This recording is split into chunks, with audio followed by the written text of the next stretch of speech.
3.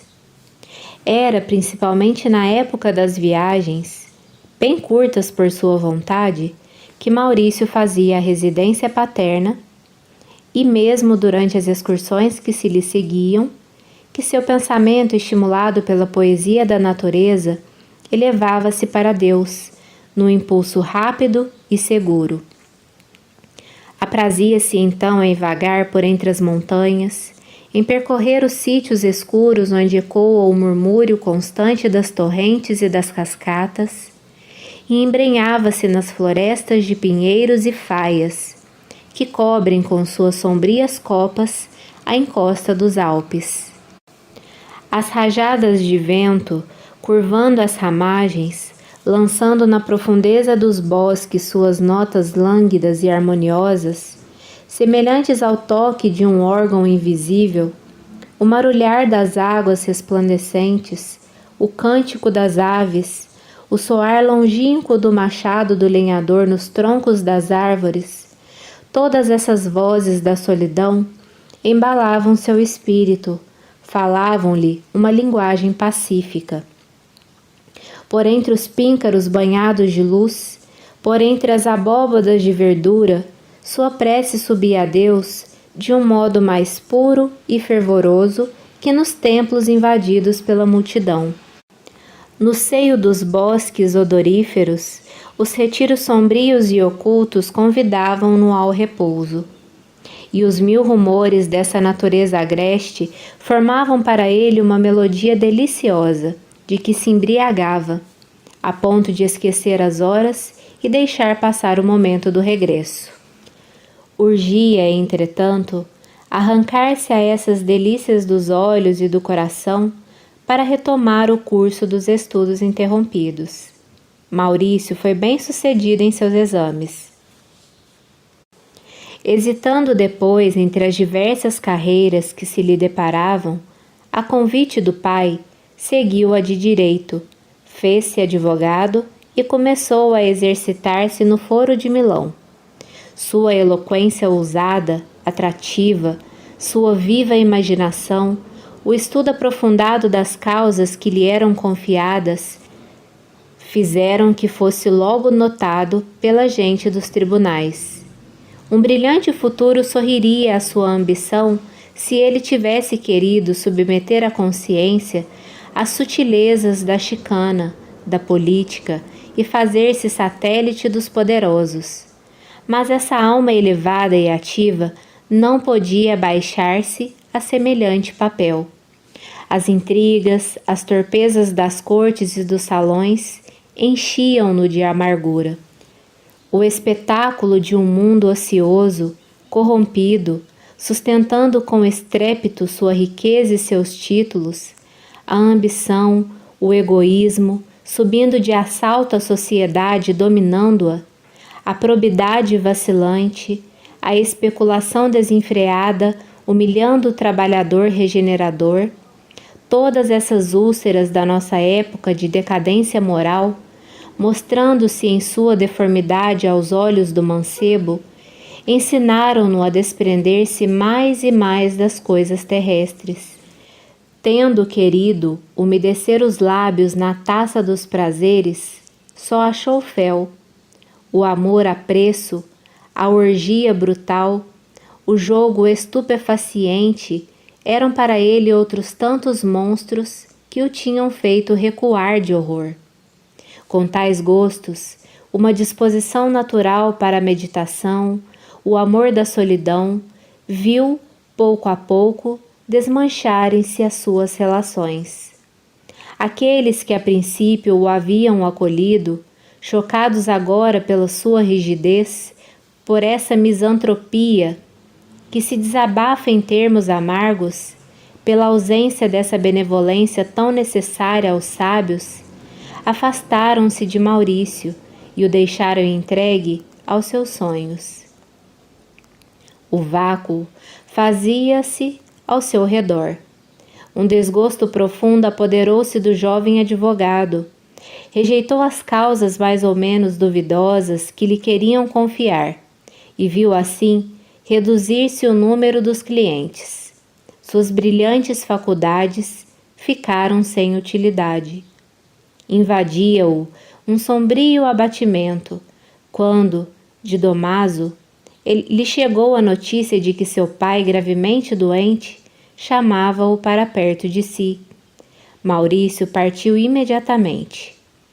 O exilado, devorado pela nostalgia, por esse amor do torrão natal, por essa necessidade da pátria que coisa alguma pode substituir, lutava em vão contra um mal incurável. Cedo morreu nos braços do filho. Essa morte derramou uma sombra ainda mais espessa sobre a fronte de Maurício. Sua tristeza e sua melancolia naturais cresceram. Renunciou ao foro e instalou-se na pequena casa solitária que o falecido lhe havia legado. Seu tempo foi dividido entre leituras e excursões. Muitas vezes, desde manhã, tomava a espingarda e, a pretexto de caçar, percorria a região em todos os sentidos, caminhando ao acaso, indiferente aos obstáculos. A caça podia passar impunemente perto dele. Mergulhado em intermináveis ilusões, pouco se lhe dava a persegui-la. Às vezes, assentava-se em algum rochedo dominando o lago para observar o movimento dos barcos deslizando ao impulso dos remadores, as águias descrevendo círculos imensos no céu, as lentas declinações da luz durante as horas da tarde. E somente quando a noite começava a estender seu véu sobre a terra é que ele cuidava de voltar à casa. Foi durante uma dessas excursões que, surpreendido pela tempestade, refugiou-se em casa do Gerosi. E ali encontrou Giovanna. Desde esse dia, sua vida mudou. O olhar dessa donzela reanimou-o no mesmo instante. Um alegre raio de esperança atravessou a obscuridade da sua alma. Uma voz desconhecida cantou-lhe no coração. A princípio, ele não se apercebeu do novo sentimento que em si nascia. Uma força magnética, a que instintivamente obedecia, levava-o para junto da jovem. Quando ela estava presente na sua frente, esquecia-se de si mesmo, contemplando-a, ouvindo-a. O timbre de sua cândida voz acordava-lhe no ser ecos de uma doçura infinita. Via nela mais que uma filha da terra, mais que uma criatura humana. Parecia-lhe uma aparição fugaz, reflexo misterioso de outro mundo, um tesouro de bondade, de pureza, de caridade, a quem Deus emprestara uma forma sensível, a fim de que, vendo-a, os homens pudessem compreender as perfeições celestes e a elas aspirar. A presença de Giovanna arrancava-o da sua misantropia. Ela fazia emanar de si uma onda de pensamentos benfazejos e generosos, um ardente desejo de ser bom e de consolar. Seu exemplo convidava-o para o bem. Sentia o vácuo, a inutilidade de sua vida e compreendia, afinal, que há muito que fazer aqui embaixo e que não deve fugir dos homens ou encerrar-se numa indiferença egoística. Interessava-se agora pelas dores alheias, pensava muito mais nas crianças, nos deserdados deste mundo, em todos aqueles que a adversidade oprime e procurava avidamente os meios de lhe ser útil. Durante suas entrevistas, ainda que pouco se falassem, trocavam 1000 pensamentos. A alma tem meios de exprimir-se, de comunicar-se ocultamente, que a ciência humana não pode definir nem analisar.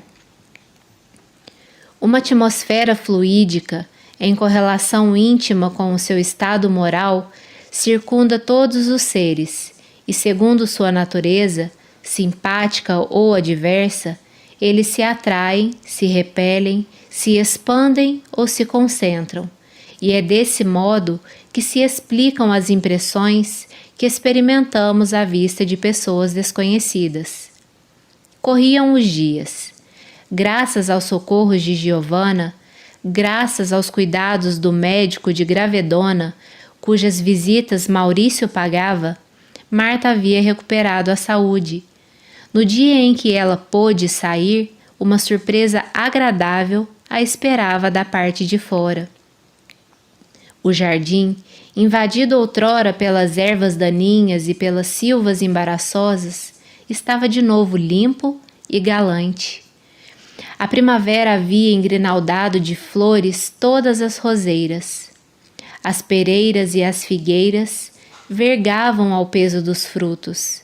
Compridos cachos de bagos vermelhos pendiam das hastes das amoreiras e abundantes legumes cobriam os canteiros. Um hábil jardineiro, enviado por Maurício, tinha podado as árvores, tratado da vinha e operado essa transformação. Desse canto desolado tinha ele feito um maravilhoso pomar. A vida da pobre família estava garantida.